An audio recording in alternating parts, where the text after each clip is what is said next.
Hi everyone, ഈ വീക്കിൽ മാർക്കറ്റിൽ ട്രേഡ് എടുക്കാൻ പറ്റിയ കുറച്ച് സ്റ്റോക്കുകളുടെ അനാലിസിസ് ആണ് നമ്മൾ ഡിസ്കസ് ചെയ്യാൻ പോകുന്നത്. നമ്മൾ ഫസ്റ്റ് നോക്കുന്ന സ്റ്റോക്സ് എന്ന് പറയുന്നത് ഫിലാറ്റെക്സ് ആണ്. ഇതൊരു ടെക്സ്റ്റൈൽ ഇൻഡസ്ട്രി സ്റ്റോക്സ് ആണ്. വരുന്ന ഒരു 1 year 2 year ടെക്സ്റ്റൈൽ ഇൻഡസ്ട്രിക്ക് നല്ലൊരു ബൂമിങ് വരാനുള്ള പ്രോബബിലിറ്റി ഉണ്ട്. ഇപ്പം ഈ സ്റ്റോക്സിൽ നോക്കുകയാണെന്നുണ്ടെങ്കിൽ നല്ലൊരു പാറ്റേൺ ക്രിയേറ്റ് ചെയ്തിട്ടാണ് ഈ സ്റ്റോക്സ് നിൽക്കുന്നത്. ഈ സ്റ്റോക്കിൽ 2022 ജനുവരി 71 എന്ന് പറയുന്ന പ്രൈസ് റേഞ്ചിൽ എത്തിയിട്ട് അതിനുശേഷം നല്ല രീതിയിൽ ഡൗൺ സൈഡ് പോയിട്ട് ഇപ്പം വീണ്ടും ഏകദേശം ആ ഒരു റേഞ്ചിലാണുള്ളത്.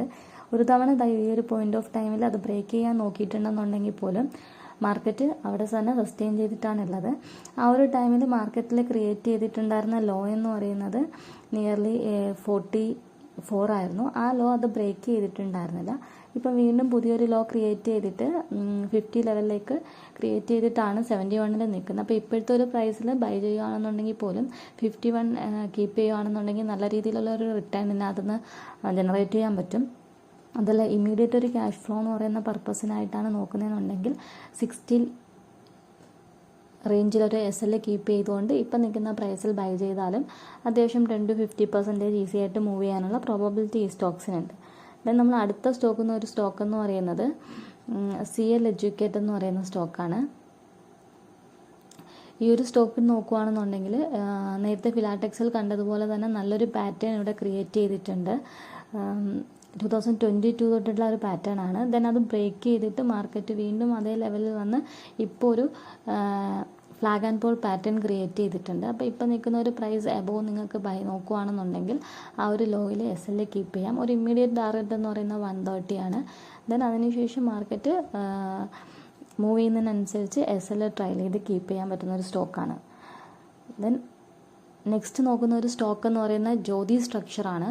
ജ്യോതി സ്ട്രക്ചർ ഓൾറെഡി 31 എൻട്രി എടുത്ത ഒരു സ്റ്റോക്കാണ്. ആ സ്റ്റോക്ക് വളരെ ഇമ്മീഡിയറ്റ് ആയിട്ട് തന്നെ 40 റേഞ്ചിൽ മൂവ് ചെയ്തിട്ട് നിയർലി 30% ഓഫ് റിട്ടേൺ ഇമ്മീഡിയറ്റ് ആയിട്ട് കിട്ടിയിട്ടുണ്ട്. ദെൻ മാർക്കറ്റിൽ കഴിഞ്ഞ മാസങ്ങളുണ്ടായിട്ടുള്ള ഒരു ഡൗൺ സൈഡ് മൂവിൻ്റെ ഇമ്പാക്റ്റിലാണ് ഈ സ്റ്റോക്സ് വീണ്ടും ഡൗൺ സൈഡിലേക്ക് വന്നേക്കുന്നത്. അപ്പോൾ ഈ സ്റ്റോക്സ് ഇപ്പം നിൽക്കുന്ന പ്രൈസിൽ ഒരു ഇമ്മീഡിയറ്റ് ക്യാഷ് ഫ്ലോ എന്ന് പറയുന്ന പർപ്പസിലാണെങ്കിൽ ഈ ഒരു ലോയിൽ SL കീപ്പ് ചെയ്തുകൊണ്ട് നോക്കാൻ പറ്റുന്ന ട്രേഡാണ്. ഇതിൻ്റെയും ഇമ്മീഡിയറ്റ് ടാർഗറ്റ് എന്ന് 39-40 തന്നെയാണ്. ദെൻ ഇതിനും അപ്സൈഡ് പൊട്ടൻഷ്യൽ ഉണ്ട്. നിയർലി 60 എബോ ഒക്കെ മൂവ് ചെയ്യാനുള്ള പൊട്ടൻഷ്യൽ ഉണ്ട്. 60 എബോ എന്ന് പറയുമ്പോൾ തന്നെ ഈ സ്റ്റോക്സ് ഏകദേശം 100% റിട്ടേണിലേക്ക് എത്തും. അപ്പോൾ അങ്ങനെ അത്രയും മൂവ് ചെയ്യണം എന്നുണ്ടെങ്കിൽ സ്റ്റോക്കിൽ അത്രയും ടൈമും എടുക്കും. ദെൻ നെക്സ്റ്റ് നോക്കാൻ പറ്റുന്ന ഒരു സ്റ്റോക്സാണ് ഗബ്രിയൽ ഇന്ത്യ എന്ന് പറയുന്നത്. ഇത് അത്യാവശ്യം നല്ല ഫണ്ടമെൻ്റലി ഗുഡായിട്ടുള്ള ഒരു സ്റ്റോക്ക് തന്നെയാണ്. അപ്പോൾ ഇതിൻ്റെ ഒരു ഇമ്മീഡിയറ്റ് ബൈ ലെവൽ ആയിരുന്നു. ഇത് നോക്കുവാണെങ്കിൽ ഒരു ഇൻവേഴ്സ് പാറ്റേൺ ക്രിയേറ്റ് ചെയ്തിട്ട് ഡെയിലി നോക്കുവാണെങ്കിൽ ലാസ്റ്റ് ഫ്രൈഡേ നല്ലൊരു ക്ലോസിങ് കിട്ടിയിട്ടുണ്ട് 470 എബോ. അപ്പോൾ അതുകൊണ്ട് തന്നെ ഈ നിൽക്കുന്ന പ്രൈസിൽ അതിന് എൻട്രി നമുക്ക് നോക്കാം. ഒരു ഗ്രീൻ ക്യാൻഡലിൻ്റെ ലോയിൽ SL കീപ്പ് ചെയ്യാം. ഒരു ഇമ്മീഡിയറ്റ് ടാർഗറ്റ് എന്ന് പറയുന്നത് നിയർലി 520-530 റേഞ്ച് കീപ്പ് ചെയ്യാം. ഇത്രയാണ് നമ്മൾ അനലൈസ് ചെയ്തിട്ടുള്ള സ്റ്റോക്സ്. അപ്പം ഇനി ഇതിൽ എന്തെങ്കിലും ഡൗട്ട്സ് ഉണ്ടെന്നുണ്ടെങ്കിൽ നിങ്ങൾക്ക് കമൻറ്റ് ചെയ്യാം.